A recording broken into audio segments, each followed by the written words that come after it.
अस्सलाम वालेकुम नाजरीन, मैं आपकी host doctor Huma Chishti, homeopathic doctor, vice president community of homeopaths Pakistan. आज के हेल्थ स्पेशल में हम जिस पॉइंट ऑफ व्यू से बात करेंगे, जिस टॉपिक पे बात करेंगे, वो बहुत ही इंपॉर्टेंट टॉपिक है क्योंकि इसका ताल्लुक है खुराक के साथ। और खुराक जिंदगी का एक बुनियादी जुज़ है और एक ऐसा हिस्सा है जिसे हम इग्नोर नहीं कर सकते। आज हम बात करेंगे गंदम के हवाले से, गंदम यानी वीट एलर्जी के हवाले से बात करेंगे। बहुत सारे लोग हैं दुनिया में जिनको ये प्रॉब्लम होती है कि जो गंदम नहीं खा पाते, वो रोटी खाते हैं तो उनके लिए प्रॉब्लम बन जाती है। आज इसी हवाले से हमारी बातचीत होगी। हम बात करेंगे वीट एलर्जी के हवाले से, ग्लूटेन एलर्जी के हवाले से और सेलिक डिजीज के हवाले से। ये कुछ टर्म्स हैं जो मैंने आपके सामने बोली, इन पे हम तफसीली बात करेंगे अपने डॉक्टर्स के साथ। हमारे साथ हमारे बहुत ही अच्छा पैनल मौजूद है। आप कह सकते हैं होम्योपैथी की क्रीम इस वक्त आपके पास है। और आज हमारे पास डॉक्टर हैं, हमारे साथ डॉक्टर साइमा फिरदौस। 30 साल तजर्बा इनका होम्योपैथिक में और बहुत अच्छी ग्रिप रखती हैं, बहुत यानी ईच एंड एवरी केस के ऊपर एक अच्छी प्रोग्नोसिस है इनका। तो इस हवाले से इनसे बात करेंगे हम, और होम्यो एक्सपर्ट हैं ये। इनके साथ मौजूद है हमारे साथ डॉक्टर हफ्सा हैदर, जो प्रोफेसर ऑफ मटीरिया मेडिका हैं और बहुत अच्छी ग्रिप रखती हैं हमारे होम्योपैथिक मेडिकेशन के ऊपर। और इस हवाले से हम इनसे पूछेंगे, एनाटॉमिकली, फिजियोलॉजिकली, पैथोलॉजिकली बात करेंगे कि ये क्यों होता है, कैसे होता है और क्या क्या वजूहात बनती हैं या क्या इसको हम अवॉइड कर सकते हैं। इस पे डिटेल बातचीत होगी। तो नाजरीन, जैसा कि बात मैंने की ग्लूटेन एलर्जी के हवाले से, तो इस हवाले से सबसे पहले ये बात कि यानी कि ग्लूटेन एलर्जी या वीट एलर्जी ये है क्या। तो डॉक्टर साइमा, आप हमें बताइएगा कि ये ग्लूटेन एलर्जी या वीट एलर्जी जो है ये क्या चीज़ है। वालेकुम सलाम डॉक्टर हुमा, बहुत शुक्रिया आपने मौका दिया बोलने का।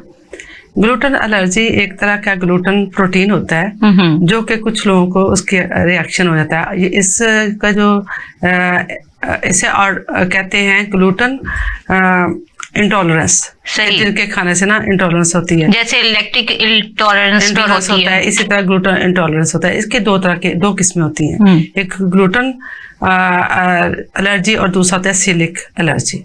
सही। अच्छा, ये देखा भी जाता है डॉक्टर साइमा के सिलिक डिजीज के हवाले से भी बात की कि ये भी होती है और ग्लूटेन एलर्जी भी होती है। तो यानी ये दोनों एक अलग चीज है। बिल्कुल अलग चीज है। ग्लूटेन होता है ना माइल्ड फॉर्म में होता है, जो सिलिक होता है वो एक्यूट फॉर्म में होता है और उसके ज्यादा प्रॉब्लम होते हैं, ज्यादा डीप होता है, क्योंकि ये डायरेक्ट जाके छोटी आंत जो स्मॉल इंटेस्टाइन है उसमें इन्फ्लेमेशन पैदा कर देता है। सही। जिससे ज्यादा गहरे असरात आते हैं। ठीक है। तो बेसिकली ये एक यानी प्रोटीन है जिसकी एलर्जी है। बिल्कुल बिल्कुल। जो 3 अनाज में पाया था, 3 तरह के ना, गंदम, जौ और एक होती है जिसे हम राय कहते हैं, एक डिफरेंट राय होती है, उसमें पाई जाती है। सही। अच्छा, मजीद आपसे फिर हम बात करते हैं। तो डॉक्टर हफ्सा, आप हमें बताइएगा कि जैसे अभी हमें बात की ग्लूटेन एलर्जी के हवाले से, तो आप ग्लूटेन के हवाले से बताइएगा ये क्या चीज़ है। एक्चुअली इसके हवाले से जब पता होगा हमारे नाजरीन को कि ग्लूटेन क्या है और इससे ही एलर्जी होती है, प्रॉब्लम बनती है, तो ज्यादा अवेयरनेस आएगी। जी मैम, कुछ ऐसा है कि ग्लूटेन एलर्जी जो है वो एक तरह की प्रोटीन एलर्जी ही होती है। ये गंदम बेसिकली हमारी बेस है, तो हम गंदम पे बात करेंगे। ये गंदम में बहुत ज्यादा होती है, जौ में होती है और राई में होती है। राई वो वाली नहीं जो हम पाकिस्तान और इंडिया में इस्तेमाल करते हैं, जो मैक्सिको में उगती है, खास किस्म की राई होती है, उसके अंदर ये होता है। और ग्लूटेन एलर्जी का मतलब ये नहीं होता कि हमें सिलियक हो गया है, मगर जिनको सिलियक डिजीज होता है उनको एक्चुअली इसी से एलर्जी होती है, यानी ग्लूटेन से ही एलर्जी होती है। सही, ठीक। अच्छा, इसको ग्लूटेन इंटेरोपैथी भी कहा जाता है। नाजरीन, ग्लूटेन इंटेरोपैथी से आप समझ सकते हैं, एंटेरो जहां होता है इंटेरोटाइटस कहा जाता है, इंट्राइटस बोला जाता है। ये एक्चुअली इंटेस्टाइन की जो इन्फ्लामेशन होती है उस हवाले से प्रॉब्लम क्रिएट होती है। तो ग्लूटेन का कहीं ना कहीं हमारी इंटेस्टाइन के साथ भी ताल्लुक होता है। तो इस हवाले से जो है हम बात करते हैं अपनी डॉक्टर से। डॉक्टर साइमा, इस हवाले से हमें बताइएगा कि हमारी आंतों पे क्या असरात होते हैं इसके। जैसे अभी ग्लूटेन से किसी को एलर्जी है तो क्या होता है फिर। असल में जो ग्लूटेन एलर्जी वाले पेशेंट होते हैं वो जब ग्लूटेन खाते हैं तो वो जाके, ये ऑटोइम्यून सिस्टम एक बीमारी है जो आपकी जो ऑटोइम्यून सिस्टम है ना, वो जो आपकी बॉडी को सेव करता है बाकी मेडिसिन आपकी बीमारियों से, ये आपके हेल्थ के लिए बहुत अच्छा है। ये रिएक्शन इसका स्टार्ट होता है, ये एक तरह की इन्फ्लेमेशन पैदा करता है आपके इंटेस्टाइन में, जिसकी वजह से जब हम ग्लूटेन लेते हैं वो बजाय कि हमारी उसमें से हम बाकी खुराक में से अपना न्यूट्रिश जो है ना, उसकी ग़िज़ाई जो उसके फायदे हैं, जो ग़िज़ाई होती है चीज़ें वो जज़ब कर सके, वो नहीं कर पाते। सही, स्पेसिफिक यानी कि उन्हें ग्लूटेन से एलर्जी जिनको होती है उनके लिए ये प्रॉब्लम बनता है। बिल्कुल, वो इन्फ्लेमेशन कि इस प्रोटीन को उनकी इंटेस्टाइन में डाइजेशन नहीं हो रही। नहीं, बिल्कुल, और उसको वो जो फूड की जो पढ़कर वो जज़ब नहीं हो पा रहे थे। सही, तो इन्हीं लोगों को फिर ये ग्लूटेन एलर्जी हो जाती है। अच्छा डॉक्टर अफसा, आप हमें बताइएगा कि अगर किसी को ग्लूटेन एलर्जी हो जाती है या गंदुम से एलर्जी है, जिनको यानी नॉर्मली सिर्फ गंदुम से एलर्जी है, सिलिक डिजीज पे हम फिर बात करेंगे कि इसमें कौन सी अलामात हैं जो देखने में सामने आती हैं कि हमें पता चले कि इस पर्सन को ये प्रॉब्लम है। मैम ऐसी है कि ग्लूटेन जिनको एलर्जी होता है तो सबसे पहले तो ये है कि उन्हें मोशन बहुत ज्यादा लगते हैं। सही, तो लूज मोशन लगे होते हैं और वजन कम हो रहा होता है और पेट में जलन होती है। समटाइम ये है कि ये एक्रेट भी हो जाता है। इससे भी ज्यादा ऐसा होता है कि पेट में जोर जोर से क्रैम्प पड़ते हैं, ये भी है। यानी पेट में दर्द की कैफियत भी होती है, आपने बताया, तेजाबियत सी भी हो जाती है और पेट खराब रहता है, अक्सर पेट खराब मोस्टली रहता है और गैस ऐसा होता है जो पास नहीं होता। ठीक, उसकी वजह से रंबलिंग होती रहती है पेट में और प्रॉब्लम बनती रहती है। सही, ग्रोन अप नहीं हो पाते अगर बच्चे हैं तो। जी जी। अच्छा, तो अब इसी हवाले से आप ही से क्वेश्चन मैं करती हूँ कि जहाँ सिलिक डिजीज आ जाती है तो कैसे हम डिफरेंशिएट कर पाएंगे कि ये ग्लूटेन एलर्जी है या सिलिक प्रॉब्लम है। मैम ऐसा है कि अगर हम सिलिक की तरफ जाते हैं, सबसे पहले तो हमें टेस्ट करवाना होता है, ब्लड टेस्ट होता है TTG, और फिर इसको डिफरेंशिएट हम ऐसे करेंगे कि वैसे हो नहीं सकता है, काफी मुश्किल है, मगर पहले ग्लूटेन एलर्जी का टेस्ट होगा और फिर उसके बाद इसकी बायोप्सी के जरिए से जो फूड पाइप है उसके अंदर जो इसका खास टेस्ट है वो 100% कंफर्म करना पड़ता है आया कि इसको एलर्जी है, सिलिक डिजीज है या नहीं। ग्लूटेन का तो पता चल जाता है एक टेस्ट से, मगर जिनको सिलिक होता है उनको डेफिनेटली ग्लूटेन एलर्जी है। जिनको ग्लूटेन एलर्जी है उनके लिए जरूरी नहीं है कि उनको सिलिक हो या ना। सही, ठीक हो गया। यानी स्पेसिफिकली सिलिक डिजीज जो है वो हमने ये भी सुना कि ये जेनेटिक डिसऑर्डर है और जीन्स लेवल पे प्रॉब्लम होता है, तो ऑटो इम्यून डिजीज भी है, इसका यानी फर्क है। और यहाँ इससे हमें नाजरीन ये पता चलता है कि हमारे दोनों डॉक्टर्स की बातों को मद्देनजर रखते हुए अगर देखा जाए कि ग्लूटेन एलर्जी या गंदुम की एलर्जी किसी को भी हो सकती है। और यहाँ ये चीज आपसे पूछना चाहूंगी डॉक्टर साइमा कि ये जो प्रॉब्लम है, जैसा कि ये किसी को भी हो जाता है ग्लूटेन एलर्जी, गंदुम की किसी भी एज में हो सकती है, तो क्या ये पर्सन टू पर्सन एक दूसरे को ट्रांसफर भी हो सकती है? नहीं, बिल्कुल ट्रांसफर नहीं होती, बस ये होता है जिनको होती है, ये जिसका दर्द वही जाने, जिसका दर्द। हाँ, ये कुछ लोगों को होती है ना, और जिस तरह सिलिक डिजीज है वो आपने बताया जिस तरह के जेनेटिकल होती है, जेनेटिक्स भी होती है, और कुछ लोग जो पुराने शुगर के मरीज हैं या पुराने वो हैं थायराइड के पेशेंट हैं, इन लोगों को भी हो जाती है। सही, ठीक है। और किसी को भी किसी एज में, ज्यादा 20 से 30 एज में पता चलता है कि सिलिक डिजीज है। तो अगर थोड़ा सा बताऊं ग्लूटेन के बारे में। जी जी बताएं। ग्लूटेन एलर्जी के जो 2 सिम्टम्स ज्यादा जो आते हैं ना वो माइनर से होते हैं, और वो ज्यादातर आते हैं आपकी स्किन पे, और आपको एस्थमा होता है उससे। हाँ, बिल्कुल। इसलिए उसको बेकरी एस्थमा भी कहते हैं, क्योंकि जब हम बेकरी की चीजें खाते हैं तो बच्चों को एस्थमा हो जाता है। सही, इसलिए उसको ग्लूटेन एलर्जी तक वो होता है जब आपके इंटेस्टाइन इन्वॉल्व होती है, उनमें इन्फ्लेमेशन हो जाती है, और ज्यादा आपको ये डायरिया, कॉन्स्टिपेशन, हेडेक, माइग्रेन वगैरह और बहुत से प्रॉब्लम स्टार्ट होते हैं, तो फिर आपको समझ आती है कि ये, फिर आप टेस्ट करवाते हैं कि कहीं प्रॉब्लम ज्यादा कुछ आ रहा है। जैसा TTG का वो कहते हैं कि IgG के हवाले से भी कहा जाता है। ब्लड का वो कहते हैं एंटीबॉडी टेस्ट करवा लें पहले कि किस चीज की एलर्जी है, उससे थोड़ा सा अंदाजा रहता है। फिर इसमें जैसे हमने बताया कि बायोप्सी करवाई जाती है इंटेस्टाइन के अंदर, और मेरा ख्याल बायोप्सी इज द मतलब 100% जिससे बिल्कुल एक्यूरेसी आती है। स्टार्ट वहां से लेते हैं ना, फिर एंड तक जाते हैं कि कितना उसको डैमेज हो रहा है, वाकई कितना है, तो वो फिर बायोप्सी की जाती है उसकी। सही।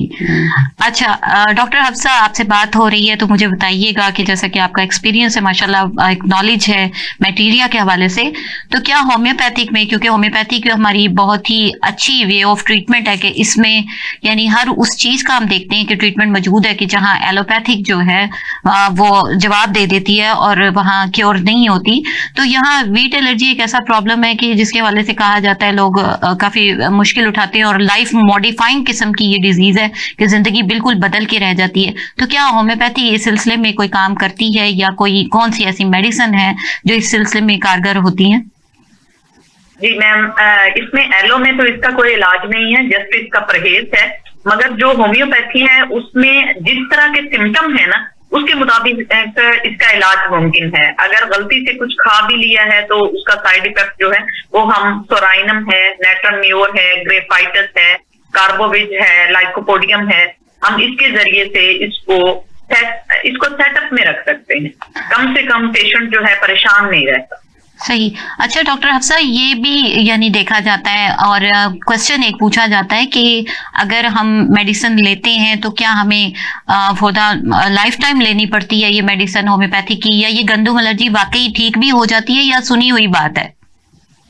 मैम ऐसा है कि अगर नेट्रम म्योर को थोड़ा सा प्रोलॉन्ग इस्तेमाल कर लेते हैं सोराइनम के साथ, तो काफी हद तक जो बेसिकली आपको जैसे मैम बता रही हैं डॉक्टर साइमा कि ये इंटेस्टाइनल प्रॉब्लम है, छोटी आंत की बीमारी है, तो छोटी आंत सोराइनम और नेट्रम म्योर से क्योर होते देखी गई है।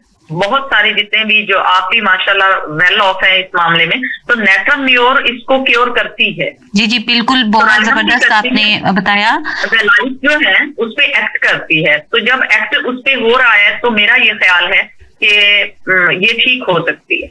ठीक, बिल्कुल नाजरीन, यहाँ आपको बताती चलूँ, बहुत ही बेहतरीन मेडिसिन के हवाले से डॉक्टर हफ्सा ने हमें बताया। और सोराइनम जो है वो मियाज़मेटिकली जब डील करती है तो वो अंदर से रूट कॉज को ठीक करती है। और यहाँ आपको एक एक्सपीरियंस अपना बताती चलूँ कि रियल में इसका ट्रीटमेंट वाकई मौजूद है और मैंने खुद क्योर किया है पेशेंट के जो वीट एलर्जी उनको थी, और just according to sign and symptom उनको जब ब्रानिया यूज करवाई गई सोराइनम के साथ, तो उनकी ये वीट एलर्जी कुछ टाइम के बाद बिल्कुल यानी ठीक हो गई, यानी होते होते ठीक हो गई। अब अगर ये समझा जाए कि हम मेडिसिन लेने जाते हैं और एक ही हफ्ते में हमें क्योर हो जाए, तो ये नहीं मुमकिन होता, क्योंकि ये इंटेस्टाइनल लेवल पे जाके उसके विलाइस को काम करती है, उसके ऊपर फिर जाके काम होता है, तो इतनी जल्दी नहीं होता। तो पेशेंस लेवल चाहिए होता है आपको ट्रीटमेंट के लिए, इसका ख्याल करें और फिर के मुस्तनिद डॉक्टर से जो है वो आप ट्रीटमेंट लेंगे तो डेफिनेटली ठीक हो जाएंगे।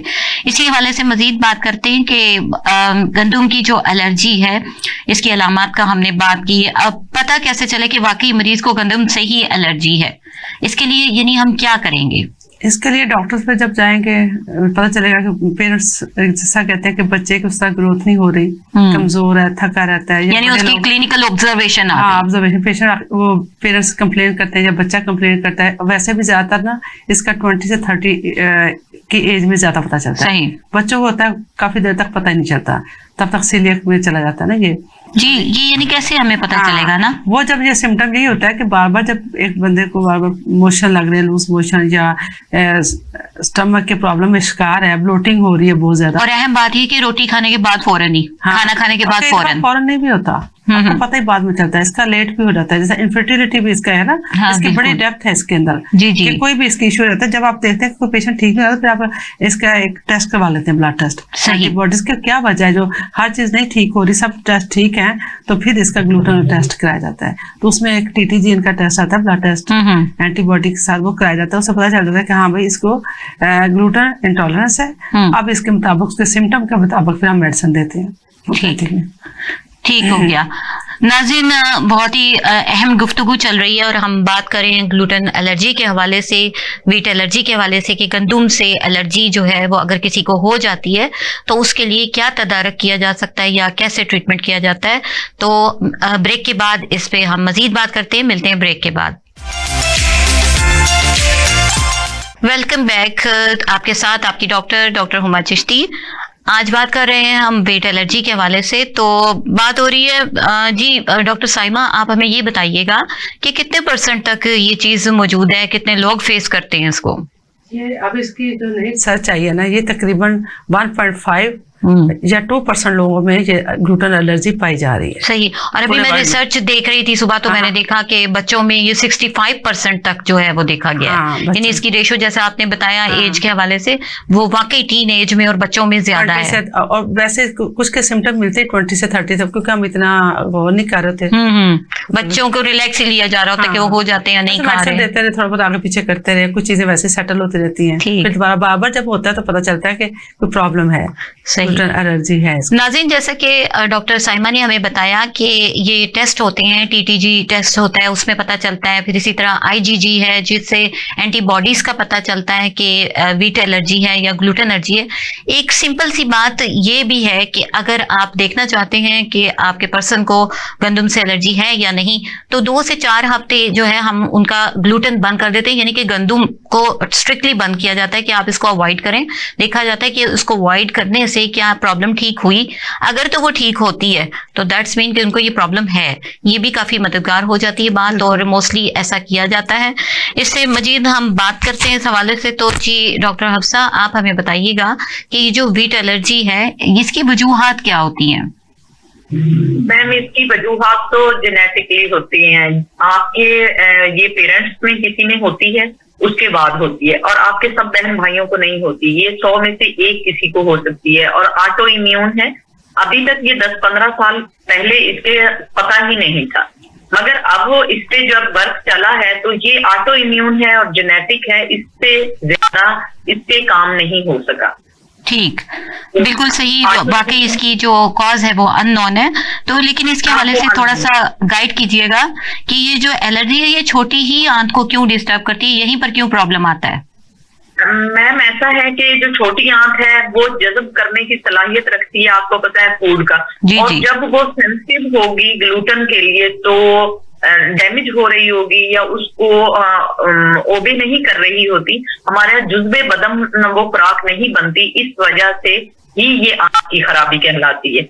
ठीक हो गया। तो ये इस प्रोटीन के लिए सेंसिटिव होती है। इसके विलायज जो हैं वो इन्फ्लेम कर जाते हैं, इस वजह से ये छोटी आंत की बीमारी कहलाती है। ठीक जी, डॉक्टर अफसा ने हमें बताया, इसकी पैथोलॉजी बताई, और इस हवाले से आपको थोड़ी सी, जो कि हमारा प्रोग्राम जो है वो डॉक्टर्स भी देखते हैं, स्टूडेंट्स भी देखते हैं और कॉमन पर्सन भी देखते हैं, तो स्टूडेंट्स के लिए ये बताती चलूं कि जहां फिजियोलॉजी के हवाले से आप देखें कि विलाइज होते हैं, कि फिंगर लाइक प्रोजेक्शंस होती हैं हमारी इंटेस्टाइन में, हमारी आंत में, छोटी आंत में, जो कि हमारी फूड को आगे ले जाने में मददगार होती हैं, एब्जॉर्व करने में मददगार होती हैं।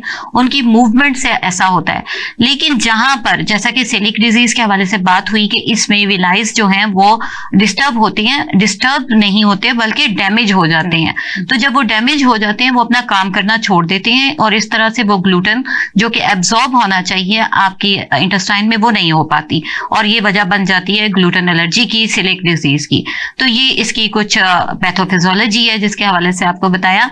अब जहां बात हो रही फूड के हवाले से, तो यहाँ मैं आपसे जानना चाहूंगी डॉक्टर साइमा कि कौन सी ऐसी फूड है जो कि इसके सिलसिले में फायदेमंद साबित हो सकती है, कि हम, यानी कहने का ये मतलब, अगर किसी को व्हीट एलर्जी है तो फिर वो क्या खाए? हाँ, अगर वो व्हीट एलर्जी है तो उसके अलावा खाने के लिए बहुत कुछ है।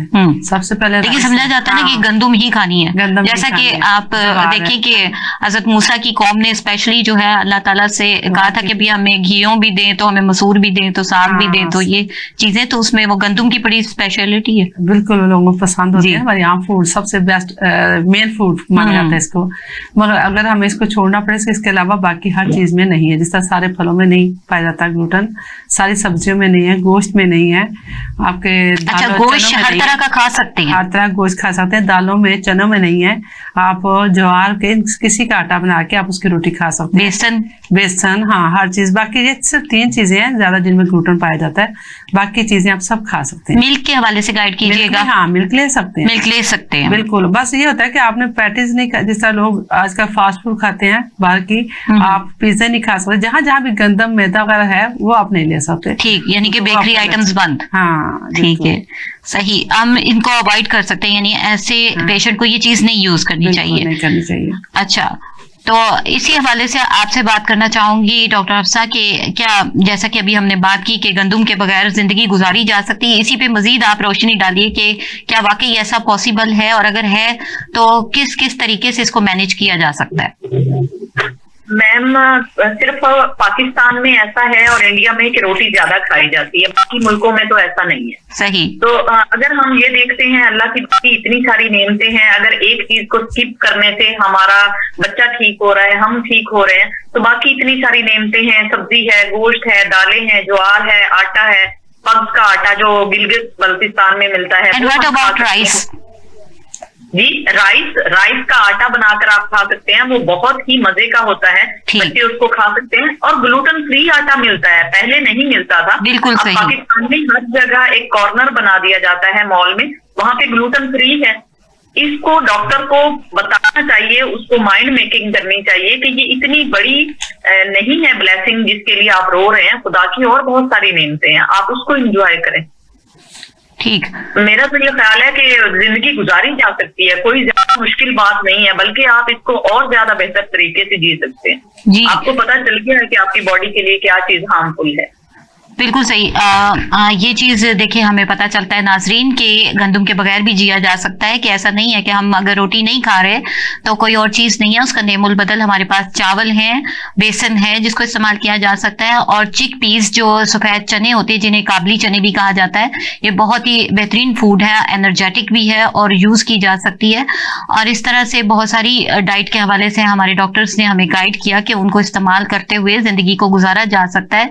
जहां ये तमाम चीजें हैं, हम कुछ सुपर फूड्स के हवाले से भी जानते हैं कि वो भी शामिल की जा सकती हैं डाइट में, और उनमें सीड्स आ जाते हैं कि जो कि हम अपनी डाइट में शामिल करें तो उससे वो तमाम जो हैं डाइट के इंग्रेडिएंट्स पूरे हो जाते हैं कि जिनकी जरूरत होती है, और कैलोरीज भी जाती हैं और तमाम चीजें वो मिल जाती हैं बॉडी में, जिनकी न्यूट्रिशनल डेफिशिएंसी की वजह से कॉम्प्लिकेशंस आ जाती हैं।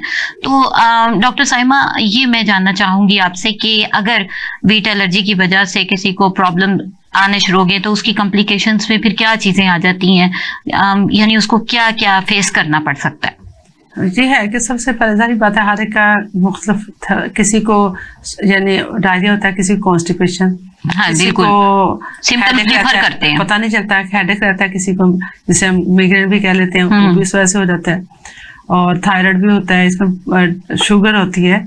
तो इसमें ये सारे जब उसी बीमारी के सिम्टम आएंगे, जिस तरह की चीज होगी, अगर स्टमक से रिलेटेड होगा तो आपको ब्लोटिंग भी होगी, मोशन आएंगे बार बार, और कभी अच्छा, इसमें आप बताइएगा कि कौन सी मेडिसिन है होम्योपैथी की जो कि फायदेमंद हो सकती है? इसमें सबसे पहले मैं बताऊंगी नेट्रम सल्फ बहुत अच्छा काम करती है। अच्छा। पार्टी में अगर वो दे दें, अगर स्मेली ज्यादा और बहुत पतले स्टूल मोशन आते हो। दूसरे में यही जिसे उन्होंने बताया कार्बोवेज है, लाइकोपोडियम है, और नेट्रम ने बताया आर्सेनिकम है।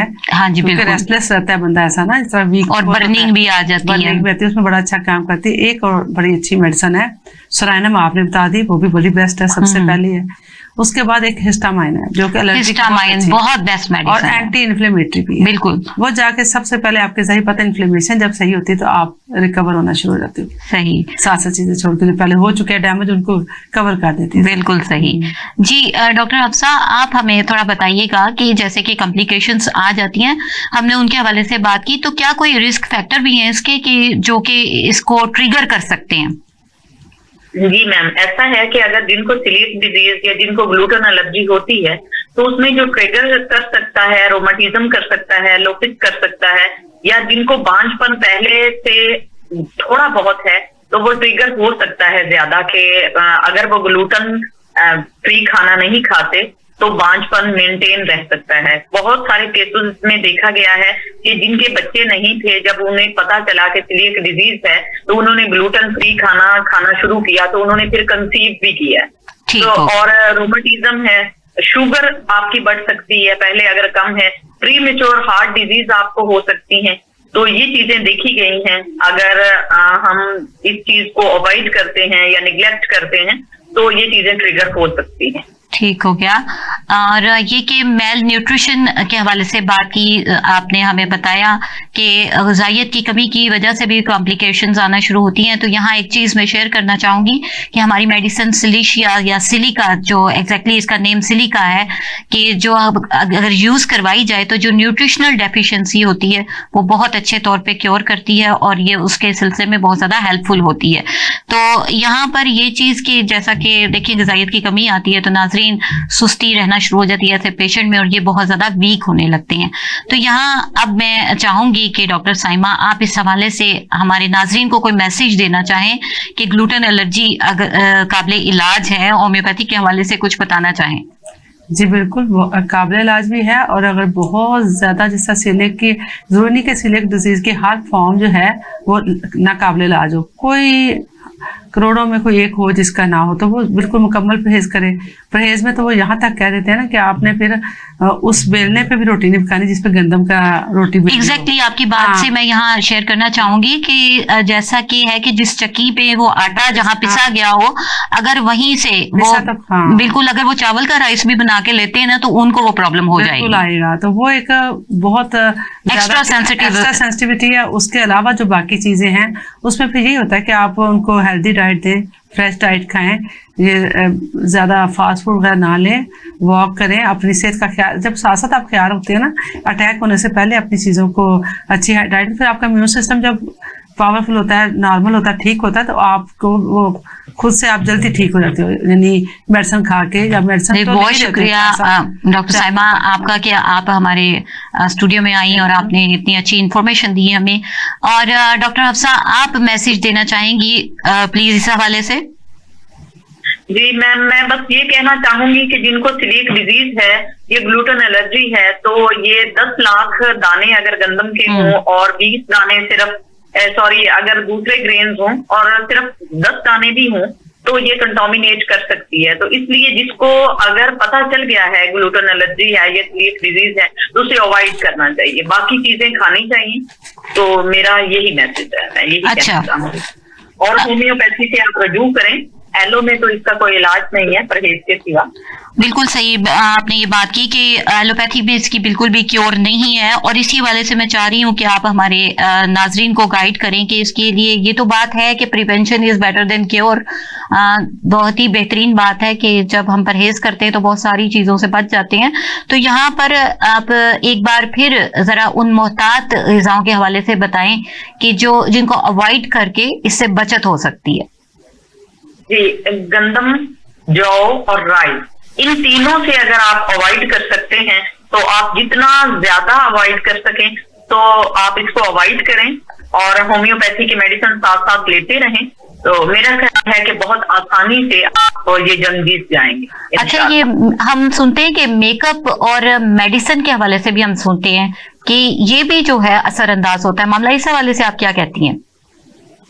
मेकअप के हवाले से तो बाहर से मेकअप आता है, ऐसे प्रॉब्लम नहीं होती, मगर जो बहुत ज्यादा हमारे जो लोकल प्रोडक्ट्स होते हैं उसमें हो सकता है। जो इम्पोर्टेड है उसमें मैंने अभी तक ऐसा नहीं देखा, कोई ऐसा प्रॉब्लम नहीं आई है, या मेरे इल्म में नहीं है। मुझे इतना अंदाजा है कि इम्पोर्टेड में ये चीजें नहीं होती, अगर होता है तो उसके ऊपर लिखा होता है। जी, यहाँ अहम बात यह है कि जो चीज मेंशन होती है उसको नोट करना जो है ना वो सबसे अहम है। इस हवाले से आप हमारे नाजरीन को गाइड कीजिएगा कि अब देखिए आपने बताया कि अब अवेलेबिलिटी होती है इस चीज की, तो जब आप कोई चीज परचेज करने जाते हैं तो किन बातों को मद्देनजर रखें? हाँ, अगर तो यहाँ पे हर चीज पे लिखा हो कि कितने % ग्लूटेन फला चीज में, जैसा सोया सॉस में होती है, हमें नहीं पता होता। सही, सोया सॉस में नहीं आप ले सकते, हमने तो सॉस ली, हमने तो नहीं गंदम यूज और पेप्सी कोक है उसमें भी होता है ग्लूटेन। लिपस्टिक में जिस तरह उन्होंने कहा कि बाहर की में नहीं होता था, उसमें चलो लिखा होगा ना, जिसमें नहीं होगा। पाकिस्तान में सब लिपस्टिक किसी पे भी नहीं लिखा होता, तो इसलिए बेचारे हमारे यहाँ के लोग इतना जितना भी देख लें, बहुत सारी चीजों पे होगा भी तो नहीं लिखा होगा। तो हम बस सबको चाहिए कि अब लिखा करें, इसको वाज़ेह करें कि हाँ भाई जिसमें ग्लूटेन क्या क्या चीजें, ताकि लोगों के लिए आसानी हो। क्योंकि अभी देखें कि अभी जो नॉर्मल एरियाज हैं वहां पर तो ये अवेलेबिलिटी अभी भी नहीं है, अभी भी नहीं जैसे कि तरक्की पजीर जगह जो हैं वहां पर, हाँ बिल्कुल वहां प्रॉब्लम है। इसी तरह बहुत सारे इलाके हैं, कॉमन पर्सन इससे नहीं वाकिफ होता, उसको पता ही नहीं होता इन चीजों का। हाँ, एलीट क्लास में इसकी सेंस होती है। और फिर ये कि जो अच्छे बड़े स्टोर्स हैं वहां पर अगर आप जाएं तो आप इन कॉम्बिनेशंस को देख सकते हैं, उनका एक कॉर्नर अलग से मौजूद होता है, आप उसको नोट डाउन करें कि इसमें कॉम्बिनेशन इंग्रेडिएंट्स में क्या चीज है। तो ये चीजें मेरा ख्याल काफी फायदेमंद हो जाती हैं, बहुत फायदा कर सकती हैं, आपको बचा सकती हैं। अगर आप ढूंढने निकलेंगे तो आपको हो जाएगा, अगर आपको अवेयरनेस होगी तो आप अपने लिए ढूंढ लेंगे। तो आप हमारे नाज़रीन को ये बताइए कि ये कोई ऐसी डिजीज नहीं है कि आपको हो मुझे तो ये हो गया तो बड़ा मसला खराब हो गया। नहीं, इसका बहुत अच्छा क्योर, इसलिए जब आप टाइम से मेडिसिन लेना शुरू करते हैं, आपके सिम्टम पकड़ लिए जाते हैं तो आप क्योर हो जाते हैं हमारी मेडिसिन से। मगर ये है कि 2-3 माह तक आप जरूर लें, 4 माह भी लग सकते हैं। ये उस पेशेंट की है कि शिद्दत की उसको कितनी को लंबा अरसे से बीमारी चल रही है, उतना टाइम लगेगा। अगर आप 1 वीक में कहें या 2 वीक में कहें तो उतनी जल्दी कोई बीमारी ये इतनी आम बीमारी नहीं है जो ठीक हो सके। ऑटोइम्यून जो बीमारी होती है वो टाइम टेकिंग होती है, बिल्कुल, तो उसमें आपको टाइम चाहिए होता है। जी डॉक्टर हफ्सा, आप काइंडली ये बताइएगा कि जैसा कि हम बात करें कि इसका ट्रीटमेंट मौजूद है, तो ये जो सिलिक डिजीज है, क्या इसके बारे में जैसे कहा जाता है कि विलाइज ही डैमेज हो जाते हैं, तो क्या इसका भी इलाज वाकई होम्योपैथी में मौजूद है और ये मतलब रिकवर कर जाते हैं और पेशेंट ठीक हो सकता है?